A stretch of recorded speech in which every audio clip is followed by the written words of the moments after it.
Nawaz Sharif simply disappeared. Imran Khan should have disappeared, but he didn't. He was the X that refuses to go away. And he's still there in play. Project Imran became so successful that when the project was divorce Imran, the people weren't willing to divorce Imran.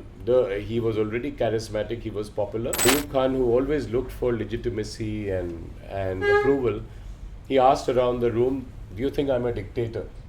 I'm doing so much for our country. I wanted to have elections. Do you think I'm a dictator? So everyone went around the room and everyone said, no, you're not really a dictator. You talked about the political crisis in Pakistan and we just saw the elections. If you could give us your preliminary, thoughts of, the outcome of the election. What happened? Did that surprise you?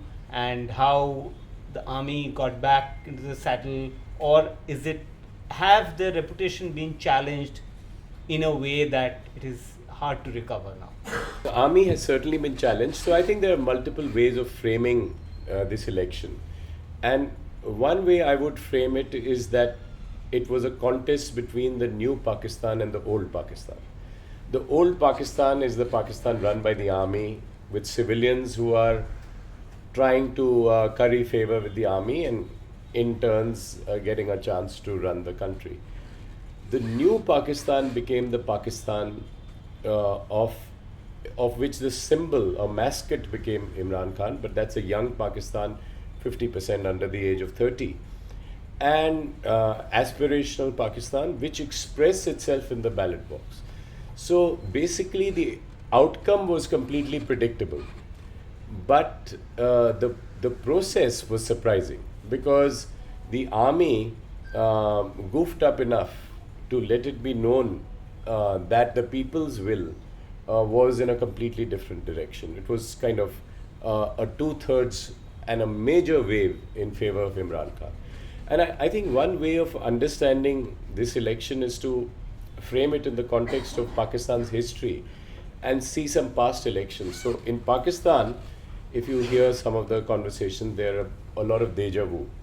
So one comparison is with the 2018 election when I was there, and exactly the Imran same Imran election. So exactly the same process. Imran Khan was favored by the army and pushed into this position by the army, and Nawaz Sharif was in jail.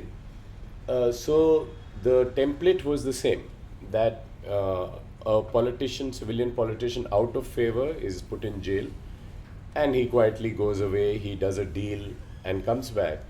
The politician who's the latest favorite horse is pushed and made to win with pre-election engineering, election engineering, post-election engineering, and he takes over until he is in favor with the army, and then the cycle goes on.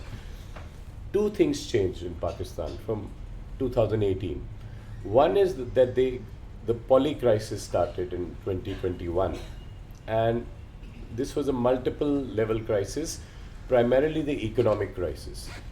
All the sins, accumulated sins of the past, including all the economic errors, are coming home to roost. So the 23rd IMF program also faltering, definitely going in for the 24th program, and 37% inflation, basically an economy on the verge of collapse, leading to a lot of disaffection, and along with it, political crisis of the kind we've been seeing, and a security crisis.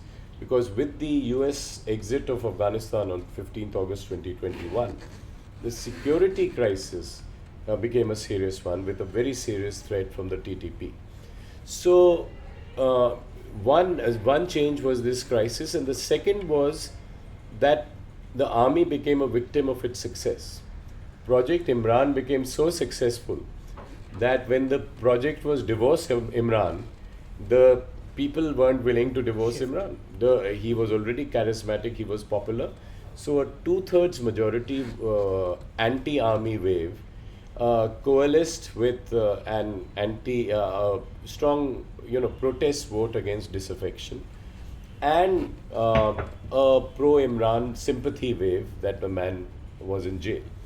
So this is one election they compare it to. The benign outcome was that Nawaz Sharif simply disappeared. Imran Khan should have disappeared, but he didn't. He was the X that refuses to go away, and he's still there in play. So this is what is the benign explanation, that yes, it was large-scale rigging, but it worked in the past. So why shouldn't it work now? The other election to compare it with, which Pakistan is doing, is 1977. Bhutto, that was about the second election, and Bhutto was fighting a major election for the first time. He rigged it completely. And all was well, he rigged it successfully. PPP was going to take over, but there was a lot of protest and disaffection on the streets. And he couldn't manage it. He declared martial law, so the army took over. General Ziaul Haq took over, and you know what happened next. Bhutto was hanged, and they got Zia came promising 90 days, elections in 90 days, but took him a decade of not having it. And the third election you compare it to, and this encapsulates Pakistan's history, is 1970. 1970 was December elections, were the famous elections where Mujibur Rahman won from jail, exactly like Imran Khan. And he won the election, but Yahya Khan was then sure, his intelligence told him that, it will be a victory for the West. Both Bhutto and Yahya couldn't accept this. So they tried to bottle it in various ways, and it led to various events, including the separation of East Pakistan, and basically that is the third outcome that the army institutionally is aware of. So the worry in the army institutionally is, what does 8th February elections lead to? Does it lead to 1970, a breakup of the country into two? They already talk of breakup into 4 parts because of the whole Pashtun movement, Baloch movement, and so on. Or does it lead to a situation that the army has to take over completely? More and more unlikely, because then you lose all your equities with the West, including IMF loans and so on. Or do what you did in 2018, have a benign result, a hybrid 3.0 government. So you had a hybrid government with Imran, you had a hybrid government with Shehbaz Sharif for 16 months with some management, and a hybrid government now. So obviously their preferred choice is the third one, hybrid 3.0. The difference is that the credibility has been really badly hit all over the West and within Pakistan. So whether they will be able to contain it, they will hope that the civilians just help them contain this and move to a situation where people will forget. And I think even globally, the standards we set for Pakistan are so low. The bar is set so low because first the debate was, will it be an election or an army takeover? So the fact that the army didn't take over was a relief. The fact that the elections were held were a relief. Of course, everyone expects them to be rigged, but that the rigging would be exposed was a problem.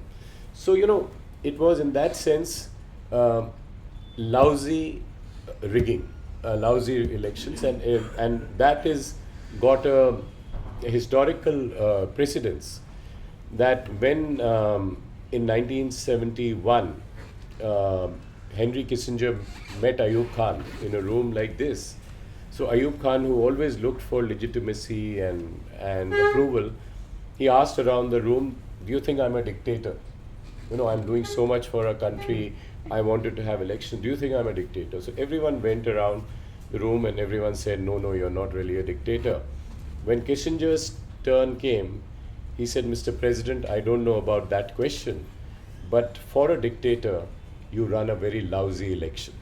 So the basic point being that the rigging was not smart enough, was exposed, and army was exposed. But going forward, there's very little reason to believe that they won't be able to manage the Imran problem, and they will hope that this government delivers something and does the usual thing of Purana Pakistan, which means outsources the foreign and security policy to the army and does what it's told and fixes the economy.